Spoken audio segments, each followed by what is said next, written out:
I'd like to preface this by saying that if the only thing that comes out of this is that I got to watch Leo Passage's story, I'm okay with that. That movie enlivened me. It's exactly what I needed at this point of my journey, so thank you so much. My name is Giselle Desiree. I am a lifelong artist, eternal bleeding heart, single mother of one gorgeous 8-year-old boy, and now aspiring barber at the Hollywood Institute of Beauty in West Palm Beach, Florida. I was born August 4th, so I am your quintessential Leo. Sound like any other Leo that you know? I migrated to Florida 4 years ago from Bolivia because my son was of school age, and my country offers very little in the way of public education. Just like Leo, God sent me a son to save my life. I have overcome insurmountable obstacles to get where I am today. Debilitating PTSD from childhood abuse that has landed me in multiple hospitalizations, extreme isolation from choosing to move away from my family, and even small bouts of homelessness, having to live out of my car. But adversity has been my biggest ally. And just like Passage, I call myself a silver lining enthusiast.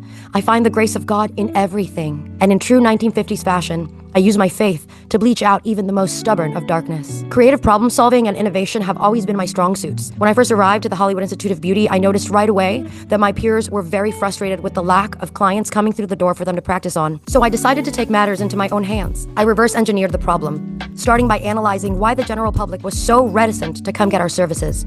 Skepticism for the quality of the student work and money. Okay, then who can we serve that cannot afford to be skeptical or get a haircut? Foster kids and their parents. Now, I couldn't exactly ask this institution to donate endless cuts because they also have a need, which is revenue. So I knew we had to fundraise. The school gets paid, the students get to practice, foster families get free services. It's a win-win-win. I enlisted the help of a fellow barber student, and this is where we came up with Cuts for Confidence. Connect, cut, and conquer. But why stop at just haircuts? We might as well do workshops for the kids and their advocates. We can talk to them about proper hair care, life skills, community building. The Hollywood Institute of Beauty graciously donated a 4-hour chunk of time on Saturday, October the 18th, and we got straight to work reaching out to all the foster care facilities in the Palm Beach area. We had a book full of RSVPs, and our first Cuts for Confidence event came to life. We proved that the model worked that day, and now we're on to the second chapter.